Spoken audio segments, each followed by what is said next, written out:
Friends నమస్తే. మేర్లపాక మురళి గారి Srungarapuram 1 kilometre next part చూద్దాం. అతను ఆమెను మరింత దగ్గరగా లాక్కుని ముక్కు మీద వేలితో రాస్తూ రోమన్ శిల్పకళను గుర్తుకు తెస్తోంది అని పెదవులపై పెదవులు ఆంచి ఫ్రాన్స్ ద్రాక్ష తోటలు అని ప్రశంసించి కంఠం పొడవున నాలుకతో రాస్తూ ఇండియన్ పిరమిడ్ టెంపుల్ గోపురం అని పొగిడి ఆ కాస్తంత అలానే కిందకు దిగి వక్షస్థలంలో తలను గుచ్చి ఈజిప్ట్స్ పిరమిడ్స్ అన్నాడు. తన అందంలో ప్రపంచాన్ని చూస్తున్న అతనికి మరింతగా తన అందాలను చూపించాలన్న ఆకాంక్షతో అనాలోచితంగా చేసినట్లు నడుముకు అతుక్కుపోయిన చీర పొరను తొలగించింది. అమెరికన్ అమ్మాయిలు తమ శరీరాన్ని అబ్బాయిల జాగ్రఫీతో పోల్చడం ఇష్టపడతారట. నీ నడుము థేమ్స్ నదిలా ఉంది, నీ నవ్వు నయాగరాల జలపాతంలా ఉంది ఇలా అన్నమాట. అదే ఫ్రెంచ్ అమ్మాయిలకైతే తమ అవయవాలను తినుబండారాలతో పోలిస్తే సంతోషిస్తారట. ఇక ఇండియన్ గర్ల్స్ తమను పువ్వులతో పోలికలతో వర్ణిస్తే ఆనందిస్తారట అన్నాడు గోపాలకృష్ణ. అందుకే కాబోలు ప్రబంధాల్లో అలాంటి వర్ణనలు దంచేశారు. మరి నీకెలాంటి వర్ణనలంటే ఇష్టం? నాకు నువ్వు ఏం చెప్పినా బాగుంటుంది అంది అతని ఒళ్ళో చేతులు వేసి. ఆమె పొడవాటి వేళ్ళు అతన్ని ఆకర్షించాయి. వాటిని నిమిరాడు. గోళ్లను చూసి స్త్రీ మనస్తత్వం ఏమిటో చెప్పవచ్చునంటాడు గోణికాపుత్రుడు అనే మన పూర్వీకుడు. ఆమెలో ఇంట్రెస్టింగ్ పెరిగింది. నా గోళ్లు చూసి నేను ఎలాంటి దాన్నో చెప్పండి అని చేతులు ముందుకు చాచింది. నీవి పొడిగాటి గోళ్ళు. ఇలాంటి గోళ్ళున్నవారు కళాపిపాసులై ఉంటారు. లలిత కళల పట్ల ఆసక్తి, కవిత్వం పట్ల అనురక్తి కలిగి ఉంటారట. ఆమె పొంగిపోయింది. మరి వెడల్పాటి గోళ్ళుంటే అలాంటి వారికి స్వార్థం ఎక్కువ ఉంటుందని గోణికాపుత్రుడు సెలవిచ్చాడు. పురుషుణ్ణి ప్రేమించలేరు. అతని వల్ల కలిగే లాభాల మీదే ధ్యాస ఉంటుంది. ప్రతి దాన్ని అనుమానంగా చూస్తారు. మీరు చెప్పింది కరెక్టే. మా తోడికోడలు పద్మకు వెడల్పాటి గోళ్ళు, ఎప్పుడూ మొగుణ్ణి అనుమానిస్తూ ఉంటుంది.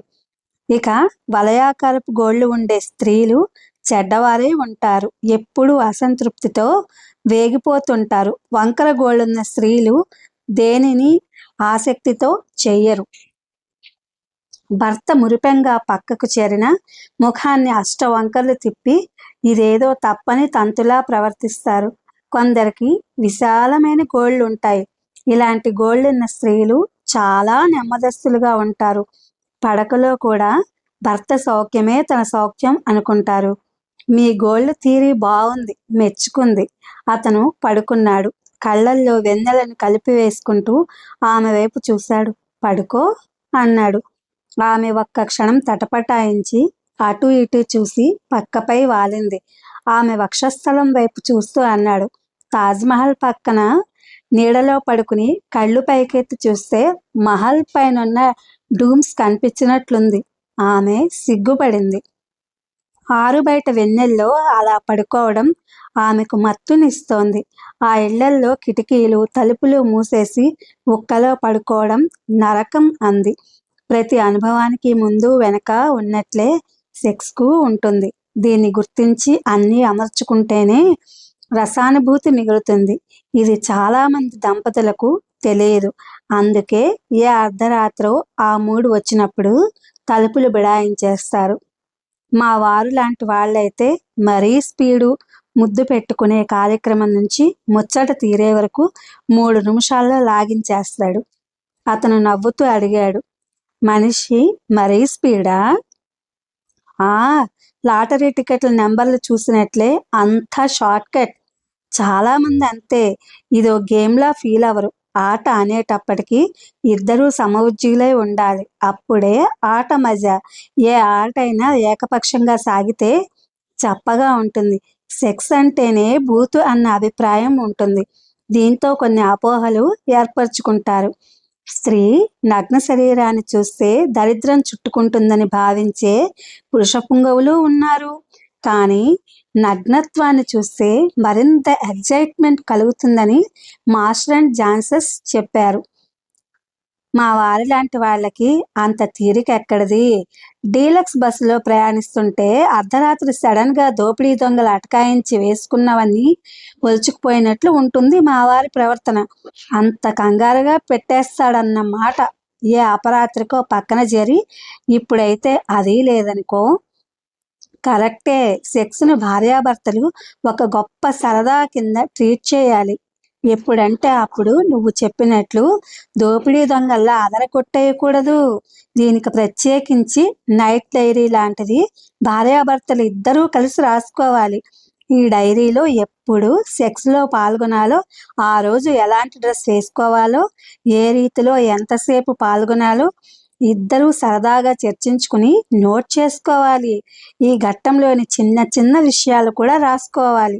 ఇలా నైట్ డైరీ మెయింటైన్ చేయడం వల్ల తాము నిర్ణయించుకున్న రాత్రి కోసం ఎదురు చూడడం, ఆ రోజు వేసుకోవాలనుకున్న డ్రెస్సులను భద్రపరచుకోవడం ఇలాంటివన్నీ బావుంటాయి. ఈ నైట్ డైరీ ఐడియా బావుంది.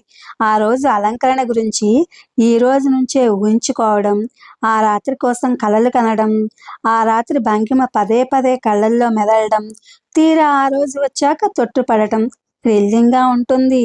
వెన్నెల వాళ్ళిద్దరి మీద కురిసి నిశ్శబ్దంగా కిందకు జారుతోంది. నువ్వు ఇంతవరకు ఎవ్వరికీ చెప్పని సంఘటన ఏమైనా ఉందా? కాసేపు మౌనంగా తర్వాత అడిగాడు. ఇది ఆచారంలో ఒక భాగమే. ఇది చెప్పేస్తే ఆ తర్వాత మనం ఆపై వివరించలేదు అతను. గుండెల్లో విరబోసినట్లు నిశ్శబ్దంగా కోరికను రెచ్చగొడుతున్న వెన్నెల. పక్క పక్కనే రహస్యాలు మాట్లాడుకుంటున్న రాసుకుంటున్న శరీరాలు. ఇవన్నీ అతన్ని తొందర చేస్తున్నాయని గ్రహించింది. ఆమెకు అలానే ఉంది. ఊ ఆమె చెప్పడానికి ప్రిపేర్ అవుతున్నట్లు గొంతు సవరించుకుంది. అతను ఆమె వైపు తిరిగి కళ్ళల్లోకి చూస్తూ వింటున్నాడు. నాకు అప్పుడు 20 ఏళ్ళు. పెద్దదాన్నై అప్పటికి 7 ఏళ్ళు అవుతోంది. యవ్వనం ప్రతి అవయవంలోనూ చేరి అల్లరి పెడుతోంది. పగలు ఏదో పనులతో గడిచిపోయేది కానీ రాత్రే ఇబ్బందిగా తయారైంది. ఒంటరితనంతో సతమతమయ్యే నేనంటే పరిహాసం ఆడుతున్నట్లు పట్టెమంచం తన కాఠిన్యాన్నంతా ప్రదర్శించేది. కాలేజీ ఆకతాయి కుర్రాడిలా గాలి నన్ను సైతం స్పృశించి వెకిలిగా నవ్వేది. అప్పుడప్పుడు కిటికీ పక్కన చేరిన చంద్రుడు కుర్రాడిలా గిలిగింతలు పెడుతున్నట్లు చూసేవాడు. గూర్ఖా వాడి నల్లటి టోపీలా ఉండే చీకటి నా మీద పడి నన్ను మరింత తాపానికి గురిచేసేది. ఇలా అవస్థ పడుతుండగా ఒకరోజు మా అమ్మ నన్ను డాబా మీదకి పిలిచింది. ఏమిటే అమ్మ అలా హడావిడిగా పిలిచావు? ఇక అంతా హడావిడే. నువ్వు ఊ అంటే నీకు పెళ్లి చేయాలని అనుకుంటున్నాం. 10వ తరగతి చదువుకున్నావు. ఏదో దేవుడి దయ వల్ల దేనికి లోటు లేదు. మగపిల్లాడైనా ఆడపిల్లైనా నువ్వొక్కదానివే మాకు. అందుకే నీ ముద్దు ముచ్చట చూడాలని ఉబలాట పడుతున్నాం. అందున నీకు 20 ఏళ్ళు వచ్చేసాయి కూడా. ఇంతకీ నీ మామయ్య చలపతి మీద నీ అభిప్రాయం ఏమిటో చెప్పు. ఇదంతా దేనికి ఉపోద్ఘాతమో చివరి వాక్యం వల్ల అర్థమైంది నాకు. చలపతి మా అమ్మ తమ్ముడు. ఊర్లో మాకు 10 ఎకరాల పొలము, 2 మోటార్లు ఉండేవి. అమ్మ వాళ్లకు నేనొక్కదాన్నే సంతానం. అందుకే వ్యవసాయంలో తోడుంటాడని మా మామయ్యని ఇంటికి పిలిపించుకున్నారు. అతను వచ్చి 2 ఏళ్లయింది. అప్పటినుంచి మా ఇంట్లోనే ఉండి అన్నీ చూసుకునేవాడు.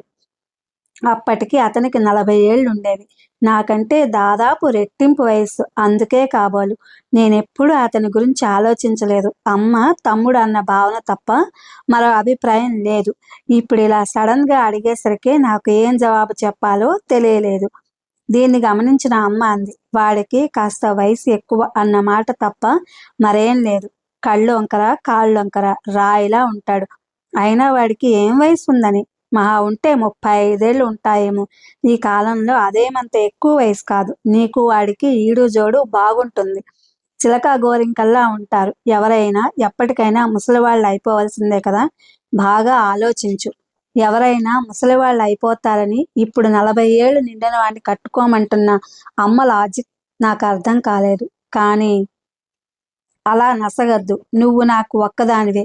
నీ ముందు వెనుక ఎవరూ లేరు మాకు. నువ్వు ఎవరినో చేసుకుని ఎక్కడో కాపురం చేసేదానికన్నా ఇక్కడే మన ఇంట్లోనే ఉండిపోవాలని మా కోరిక.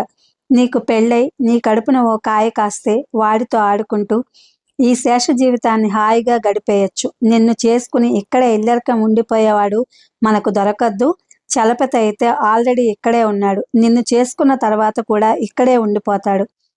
అదిగాదే, ఇంక నీ సందేహాలు అపనమ్మకాలు నేను వినను.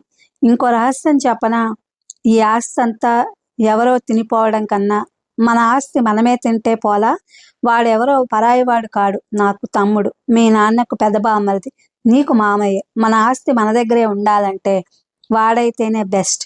పెళ్ళంటే ఏదో సంవత్సరం 2 సంవత్సరాల ముచ్చట కాదు, 100 ఏళ్ల పంట. అదే నా బాధంతా.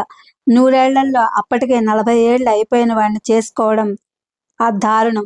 అందుకే నిక్కచ్చిగా చెప్పాను, వద్దే అమ్మ, నువ్వు 100 చెప్పు, 1,00,000 చెప్పు, 40 ఏళ్ల వాడిని నేను చచ్చినా చేసుకోను. అమ్మ, ఈసారి మరింత అనునయిస్తూ అలా అనకు. ఇంత చిన్న కారణం వల్ల నీ జీవితాన్ని మరొకరితో ముడిపెట్టుకుని బాధలు పడవద్దు. మేము నీ తల్లిదండ్రులం గాని శత్రువులం కాము.